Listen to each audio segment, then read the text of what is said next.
প্রিয় মুসলিম গ্রাম, মাদক শুধু একটি বস্তুর নাম নয়, এটি একটি ধ্বংসযজ্ঞের নাম। এই মাদক মানুষের ঈমানকে দুর্বল করে ফেলে, মানুষের বিবেককে নষ্ট করে ফেলে, মানুষের শরীরকে ক্ষতি করে ফেলে, এমনকি পরিবারে শান্তি দূর করে, অশান্তি সৃষ্টি করে। মাদক এমন এক বস্তু, মানুষের যে স্বাভাবিক যে জ্ঞান, বিবেক, সেটাকে দূর করে ফেলে। এই মাদকের ফলে মানুষ এমন কাজ করে ফেলে, সুস্থ অবস্থায় সে ওই কাজ করার কখনো কল্পনাই করত না। ইসলামের আগমনের পূর্বে জাহিলিয়াতের যুগে আরবরা মদে আসক্ত ছিল। মদের সাথে তাদের গভীর অনুরক্ততা সম্পৃক্ত ছিল। এমনকি তাদের সাহিত্যে, তাদের কাব্যে এই মদের প্রতি তাদের যে ভালোবাসা, তাদের অনুরক্ততা ফুটে উঠত। মদের 100 বেশি তারা নাম দিয়েছিল।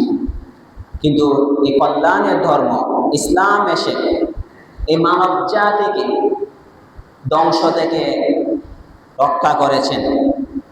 মাদককে সম্পূর্ণরূপে হারাম ঘোষণা করেছেন। ইসলাম এই মদকে 3টি ধাপে, ক্রমান্বয়ে 3টি ধাপে হারাম ঘোষণা করেছেন। প্রথম ধাপটা ছিল মদ নিষিদ্ধের, মানুষের বিবেককে জাগ্রত করা, মানুষের জ্ঞানকে তো জাগিয়ে দেওয়া। আল্লাহ তাআলা সূরা বাকারা 219 নম্বর আয়াত নাজিল করেছেন। সেটা কখন? সাহাবায়ে কেরাম, বিশেষ করে হযরত ওমর ইবনে খাত্তাব রাদিয়াল্লাহু তাআলা আনহু এবং মুআয ইবনে জাবাল সহ অনেক সাহাবায়ে কেরাম মাদক সম্পর্কে নবীজির কাছে জানতে চাইলেন, মদ সম্পর্কে জানতে চাইলেন। তখন আল্লাহ তাআলা এই আয়াত নাযিল করেছেন, ইয়াসআলুনাকা আনিল খামরি ওয়াল মাইসির। আল্লাহ তাআলা বলেন, হে নবী, তারা আপনার কাছে মদ সম্পর্কে জানতে চায়, আপনার কাছে জুয়া সম্পর্কে জানতে চায়। কুল ফীহিমা ইসমুন কাবীরুন ওয়া মানাফিউ লিন-নাস। আপনি বলুন, এই মদের মধ্যে উপকারিতা রয়েছে এবং তার যে উপকার, এই উপকারিতার চেয়ে ক্ষতিটা অনেক বেশি। ওয়া ইসমুহুমা আকবারু মিন নাফইহিমা।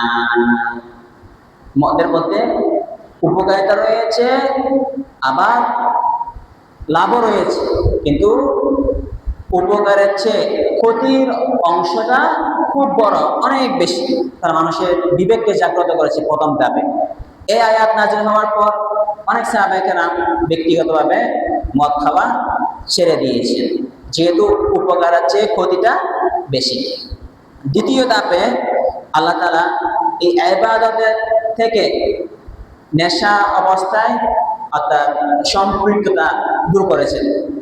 সূরা নিসা 43 নম্বর আয়াত আল্লাহ তাআলা বলেছেন, ইয়া আইয়ুহাল্লাযীনা আমানু লা তাকরাবুস সালাতা ওয়া আনতুম সুকারা হাত্তা তা'লামু মা তাকুলুন। আল্লাহ তাআলা বলেন যে তোমরা নেশাগ্রস্ত অবস্থায় নামাজের কাছে যেও না, নেশা অবস্থায় নামাজ পড়ো না, ইবাদত করো না, যতক্ষণ পর্যন্ত তোমরা যা বলছো তা বুঝতে না পারো। তোমরা যা বলছো তা যদি বুঝতে পারো, নেশা চলে গিয়েছে, তখন গিয়ে তোমরা নামাজ পড়বে। তাহলে সাধারণত মুমিন সাহাবায়ে কেরাম প্রত্যেকে নামাজ পড়তেন। যখন দীর্ঘ একটা সময় এই মদ থেকে তারা বিরত থাকলেন, একটা অভ্যাস গড়ে উঠল। আমাদের 5 ওয়াক্ত নামাজ পড়তে হয় সাহাবায়ে কেরামদের। দীর্ঘ একটা সময় তারা মদ মুক্ত থাকতে পারলেন। এই আয়াতটি নাজিল হওয়ার একটি প্রেক্ষাপট রয়েছে, একটি ঘটনা রয়েছে। তিরমিজি শরীফের হাদিস 3026 নম্বর হাদিস। عن علي بن ابي طالب رضي الله تعالى عنه قال صنع لنا عبد الرحمن بن عوف طعاما فدعانا وسقانا من الخمر।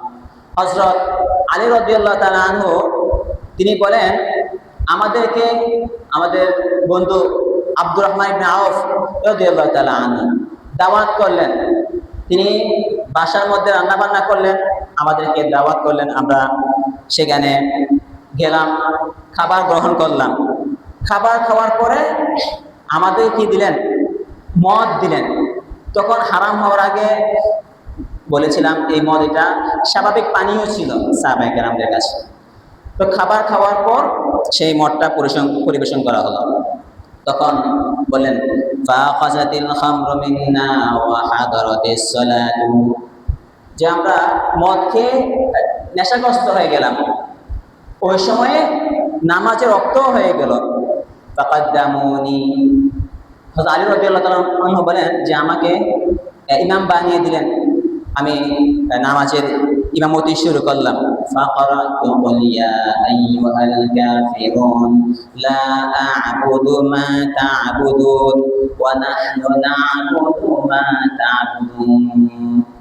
দেখুন, লা আ'বুদু মা তা'বুদুনের পরে হযরত আলী রাদিয়াল্লাহু তাআলা নামাজের মধ্যে বললেন ওয়া নাহনু না'বুদু মা তা'বুদুন। এটা অর্থ খুবই মারাত্মক, যে তোমরা হে কাফেররা, হে কাফের, তোমরা যে মূর্তির উপাসনা করো, যে মূর্তির পূজা করো, আমরাও সেই মূর্তির উপাসনা করি, পূজা করি। অর্থটা খুবই মারাত্মক না? যখন নাকি হযরত আলী রাদিয়াল্লাহু তাআলা আনহু এ ধরনের মারাত্মক ভুল করলেন নামাজের মধ্যে নেশাগ্রস্ত অবস্থায়, তখন আল্লাহ তাআলা চূড়ান্তভাবে আয়াত নাযিল করলেন, করে মদকে হারাম ঘোষণা করলেন। ইয়া আইয়ুহাল্লাযীনা, দ্বিতীয় ধাপে নামাজ অবস্থায় অর্থাৎ নামাজের সময় যখন হবে তখন যেন নেশাগ্রস্ত অবস্থা না থাকে। ইয়া আইয়ুহাল্লাযীনা আমানু লা তাকরাবুস সালাতা ওয়া আনতুম সুকারা হাত্তা তা'লামুন, তোমরা নেশাগ্রস্ত অবস্থায় নামাজের কাছে যেও না, নামাজ পড়ো না। এই আয়াতটি আল্লাহ তাআলা দ্বিতীয় ধাপে নাযিল করলেন। তাহলে ইবাদত থেকে তাদের নেশাকে অনেকটা কি রাখলেন, দূরে রাখলেন। তৃতীয় ধাপে আল্লাহ তাআলা সম্পূর্ণরূপে হারাম ঘোষণা করলেন। সূরা মায়েদার 90 নম্বর আয়াত নাযিল করেন। এই আয়াতটি নাযিলের একটি প্রেক্ষাপট, একটি ঘটনা রয়েছে।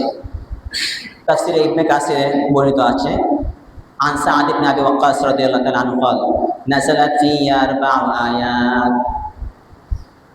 সা'দ ইবনে আবি ওয়াক্কাস রাদিয়াল্লাহু তাআলা আনহু তিনি বলেন যে আমার ব্যাপারে আল্লাহ তাআলা 4টি আয়াত নাযিল করলেন। এর মধ্যে একটি ঘটনা হচ্ছে সানা রাজুলুম মিনাল আনসারি তা'আমান ফাদা'ানা ফাকালনা ওয়া শারিবনাল খামর। একদিন এক আনসারী সাহাবী, এক বন্ধু, আমাদের আনসারী বন্ধু কি করলেন, তার বাসায় আমাদেরকে দাওয়াত দিলেন। আমরা খাবার গ্রহণ করলাম। সেম ঘটনা, খাবারের পরে সেটা স্বাভাবিক ছিল, আমরা যেমন মেহমানদেরকে খাবারের পরে ফল ফ্রুট দিয়ে থাকি, তখন মদ হারাম হওয়ার আগে আরবরাও সেম খাবার গ্রহণের পরে তারা মদ পরিবেশন করত। তো আমরা খাবার গ্রহণের পরে মদ খেলাম। এক পর্যায়ে আমরা নেশাগ্রস্ত হয়ে গেলাম এবং আমরা আনসারীরা এবং মুহাজিররা আমরা গর্ব অহংকার করতে লাগলাম যে ফাকালাতিল আনসার আল আনসারু খায়রুন। আনসারী সাহাবীরা বলতে লাগলেন যে আনসার যারা আছেন তারাই শ্রেষ্ঠ, মুহাজিরদের তুলনায় আনসাররা শ্রেষ্ঠ। আর মুহাজির সাহাবীরা বলতে লাগলেন যে না, আনসারদের তুলনায় মুহাজির সাহাবায়ে কেরামরা শ্রেষ্ঠ। ফাখাযা রাজুলুল লাহিয়া বাঈর, এক পর্যায়ে এক আনসারী সাহাবী যে উটের একটা হাড্ডি, চোয়ালের হাড্ডি নিলেন এবং যে সা'দ ইবনে আবি ওয়াক্কাস রাদিয়াল্লাহু তাআলা আনহুকে আঘাত করলেন। এই আঘাতে ওনার নাক ফেটে গেল, খুব রক্ত ঝরল। তখন আল্লাহ নবী সাল্লাল্লাহু আলাইহি ওয়াসাল্লামের কাছে এই ঘটনা যখন বললেন, তখন আল্লাহ তাআলা এই আয়াত নাযিল করলেন, সূরা মাইদার 90 নম্বর আয়াত। ইয়া আইয়ুহাল্লাযীনা আমানু ইন্নামাল খামরু ওয়াল মাইসিরু ওয়াল আনসাবু ওয়াল আসলাম রিজিসুম মিন আমালিশ শাইতান। হে ঈমানদারগণ, যে মদ রয়েছে, জুয়া রয়েছে এবং আনসাব বেদবেদীদের একটি স্থান, সেখানে কাফের মুশরিকরা কি করতো? বরকতের জন্য পশু জবাই করত। ওই স্থান এবং ভাগ্য নির্ধারণকারী তীর, এগুলো হচ্ছে অপবিত্র। তা আমাদের আয়াতের উদ্দেশ্য হচ্ছে মদ, সেটা হচ্ছে অপবিত্র এবং এটা শয়তানি কাজ। ফাজতানিবুহু লাআল্লাকুম তুফলিহুন, তোমরা এই মদ থেকে বিরত থাকো, মদকে বর্জন করো, তাহলে তোমরা সফল কাম হবে, সাফল্য মণ্ডিত হবে।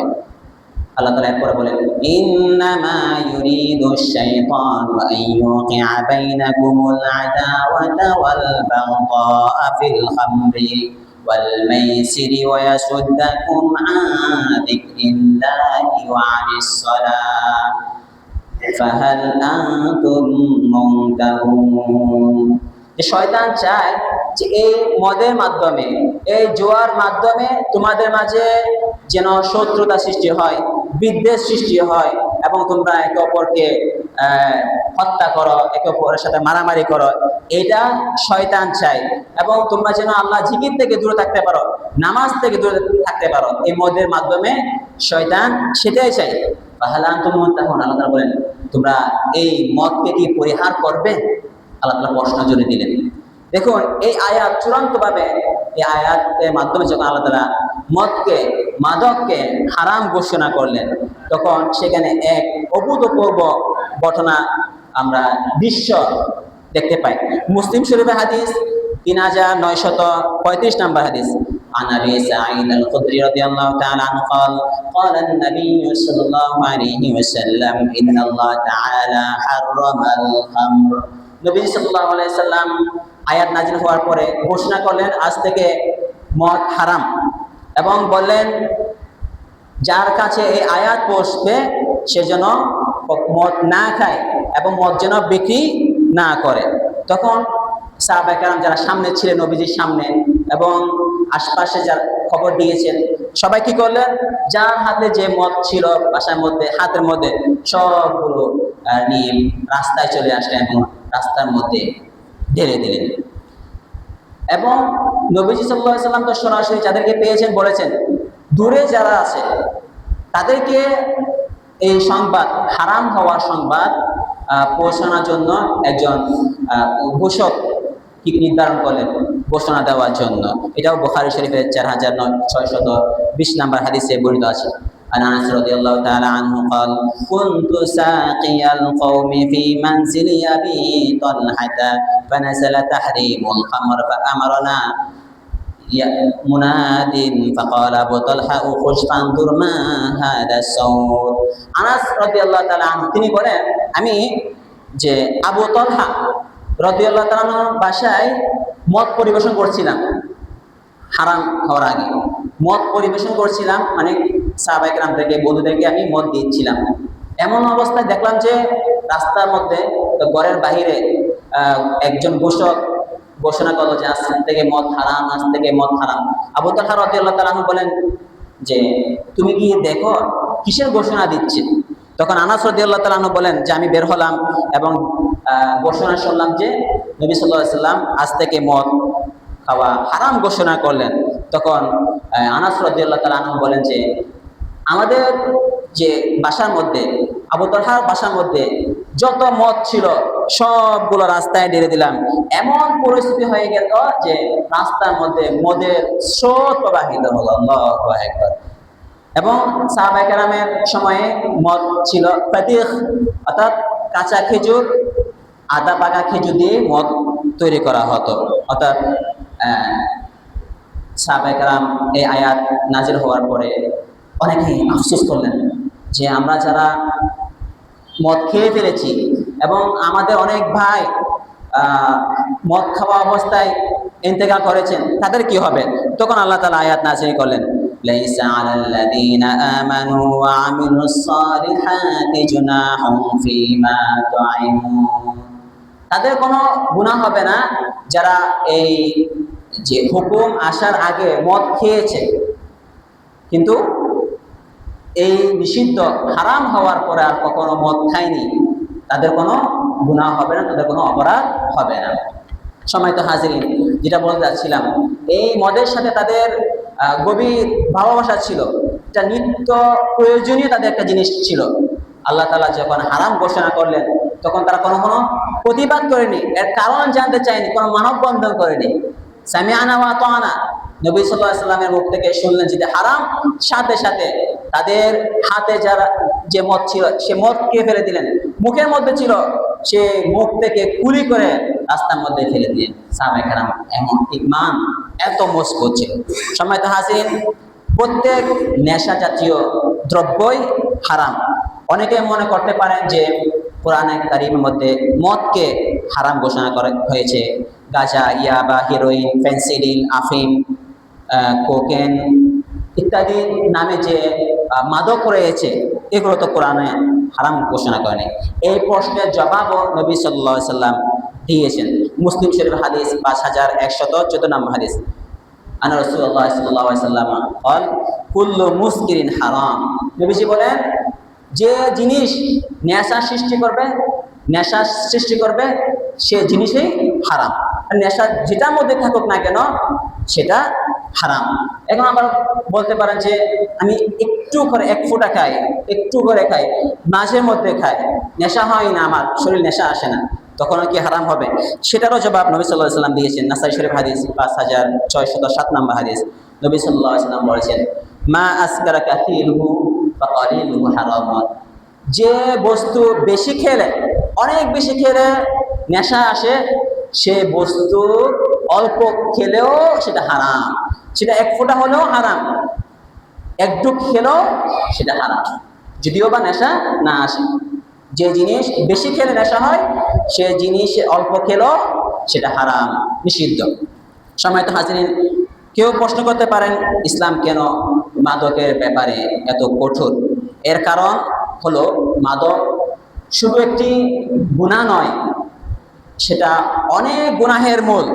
বুখারী শরীফের হাদিস 5181 নম্বর হাদিস, হযরত ওমর রাদিয়াল্লাহু তাআলা আনহু মিম্বারের মধ্যে দাঁড়িয়ে বলেছেন, ইন্নাল খামরা মা খামার আকল। মাদক হলো যা আকলকে লুপ্ত করে, অর্থাৎ আকলকে সাময়িকের জন্য দূর করে দেয়, সেটা হচ্ছে কি মাদক। ফলে মানুষের যখন বিবেক দূর হয়ে যায় তখন মানুষ যেটা ইচ্ছে সেটা করতে পারে, এমন কাজ করে ফেলে সুস্থ অবস্থায় ওই কাজ করা কখনো সে কল্পনাও করতো না। এই জন্য মাদকের ব্যাপারে ইসলাম অনেক কঠিন। একই দৃষ্টান্ত সহিহ ইবনে হিব্বানের 5348 নম্বর হাদিস, আন উসমান ইবনে আফফান রাদিয়াল্লাহু তাআলা আন সামি'তু an-নাবিয়্য সাল্লাল্লাহু আলাইহি ওয়াসাল্লাম ইয়াকুল ইজতানিবু উম্মাল খাবাইস। হযরত ওসমান রাদিয়াল্লাহু তাআলা আনহু তিনি বলেন, নবী সাল্লাল্লাহু আলাইহি ওয়াসাল্লাম বলেছেন, হে আমার সাহাবায়ে কেরাম, যে তোমরা উম্মুল খাবাইস থেকে বেঁচে থাকো। অর্থাৎ সমস্ত অপরাধের মূল। মদ হচ্ছে, মাদক হচ্ছে সমস্ত অপরাধের জননী। এই সমস্ত অপরাধের জননী থেকে তোমরা বেঁচে থাকো। এর কারণ কি? একটি ঘটনা নবী সাল্লাল্লাহু আলাইহি ওয়াসাল্লাম পেশ করলেন, ফাইন্নাহু কানা রাসূলুম মিমান কানা ক্বাবলাকুম ইয়াতাআব্বাদু ওয়া ইয়াতাআযারুন নাস। পূর্ববর্তী উম্মতের মধ্যে এক ব্যক্তি, অর্থাৎ বনী ইসরাঈলের এক ব্যক্তি অনেক ইবাদত করত, মানুষের সংস্রব থেকে নির্জনে ইবাদত বন্দী করত। ফাআলিকাতহু ইমরাতুন ফাআসাত ইলাইহি খাদিমাতান। এক মহিলা ওই ইবাদতকারীর প্রতি আসক্ত হয়ে গেল। ফলে একজন তার কাজের মেয়েকে ওই ইবাদতকারীর কাছে পাঠালেন এবং বললেন যে আমাদের বিষয়ে আপনার একটা সাক্ষ্য দিতে হবে, আপনি আমাদের জন্য একটি সাক্ষী হবেন, আমাদের উপকার করবেন। কথা বলে ইবাদতকারীকে কোথায় নিয়ে গেলেন? ওনাদের বাসায় নিয়ে গেলেন। তিনি যখন বাসায় ঢুকতে লাগলেন, আস্তে আস্তে কাজের মেয়েটি পিছন থেকে সবগুলো দরজা বন্ধ করে দিলেন।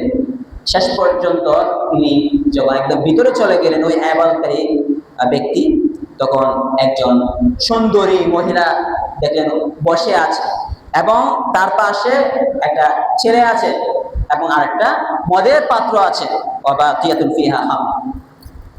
তখন ওই মহিলা বলল যে আমরা আসলে আপনাকে কোনো সাক্ষী হওয়ার জন্য, সাক্ষ্য দেওয়ার জন্য ডাকিনি, আপনাকে ডেকেছি আপনি এই যে ছেলে আছে এই ছেলেকে হত্যা করবেন অথবা আমার সাথে অপকর্মে লিপ্ত হবেন, জেনা লিপ্ত হবেন, অথবা এখানে যে পাত্র আছে, মদের পাত্র আছে, এই মদের পাত্র থেকে আপনি পান করবেন, গ্রহণ করবেন। তখন ওই ইবাদতকারী বললেন যে সবচেয়ে ছোট গুনাহ কোনটা? অর্থাৎ এটা কেন বললেন?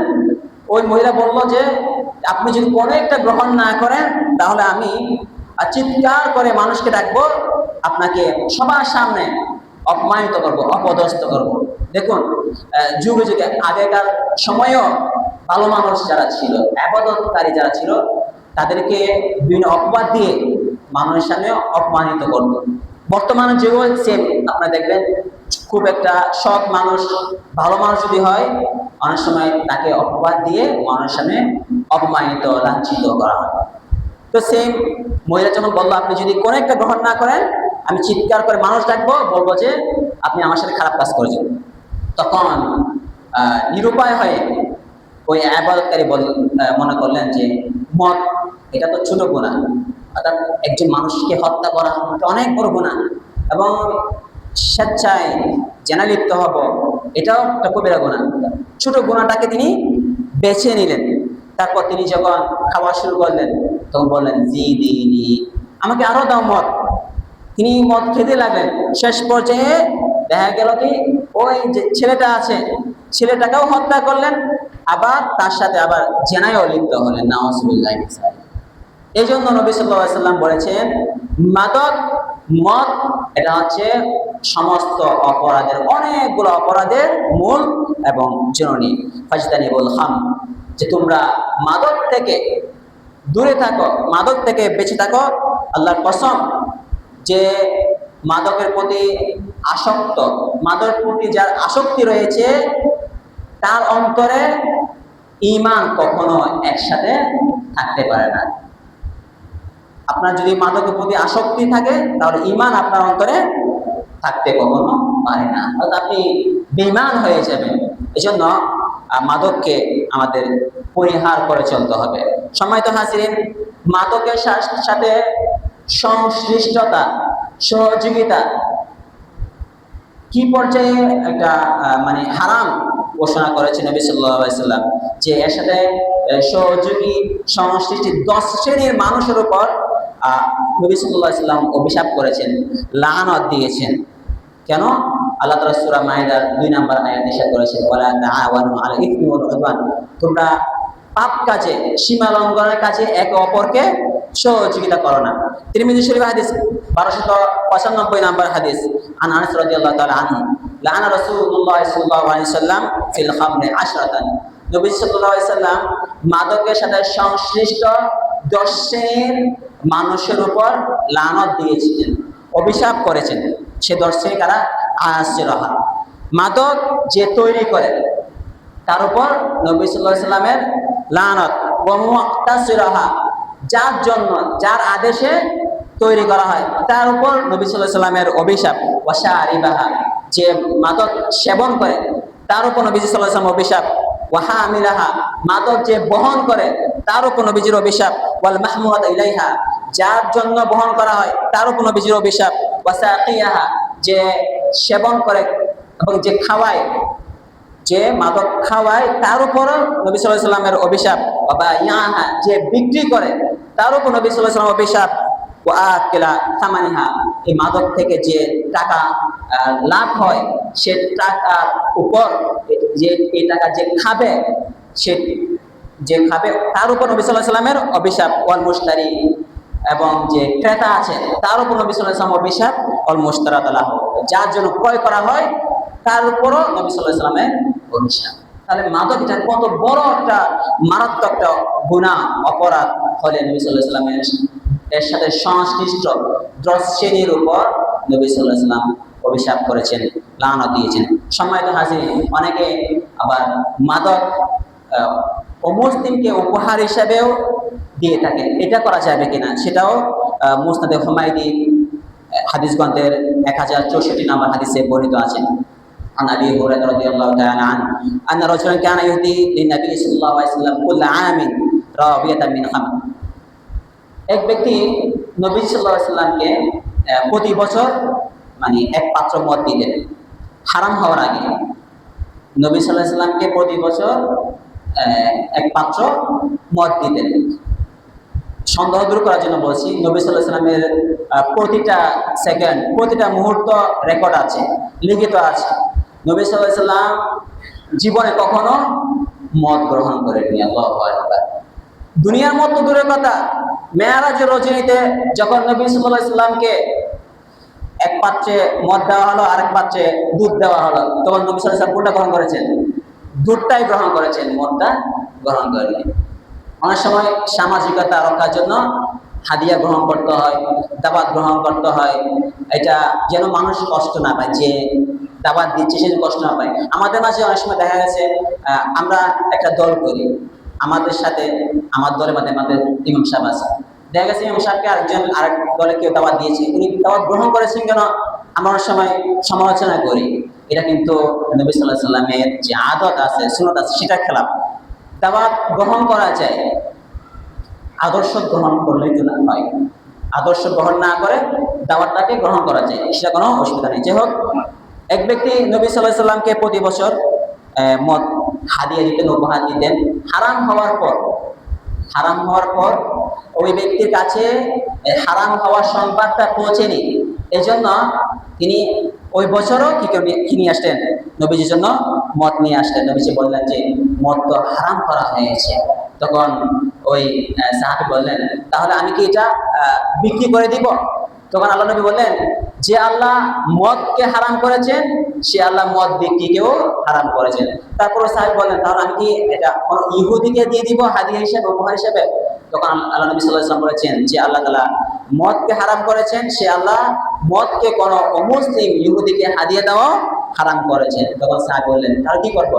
নবীজি বললেন, তুমি এই মদকে কোন একটা উপত্যকায় টেনে নষ্ট করে ফেলে। সাহাবী সেটাই করলেন। সম্মানিত হাজিরিন, তাহলে মদের সাথে সংশ্লিষ্ট মাদকের সাথে সংশ্লিষ্ট দর্শনী মানুষের উপর নবী সাল্লাল্লাহু আলাইহি ওয়াসাল্লামের লানত, এবং এটা কাউকে অমুসলিমকেও হাদিয়া দেওয়া যাবে না। সম্মানিত হাজিরিন, এ ব্যাপারে আরো অনেক কথা রয়েছে, আখিরাতের অনেক শাস্তি কথা আমরা হাদিসের মধ্যে দেখতে পাই।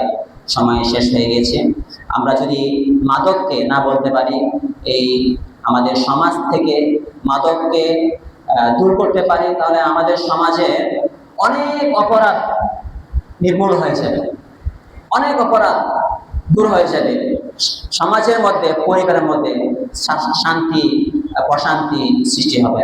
আল্লাহ তাআলা আমাদেরকে মাদক থেকে দূরে থাকা তৌফিক দান করুন। ওয়া আখিরু দাওয়ানা আলহামদুলিল্লাহি রাব্বিল আলামিন।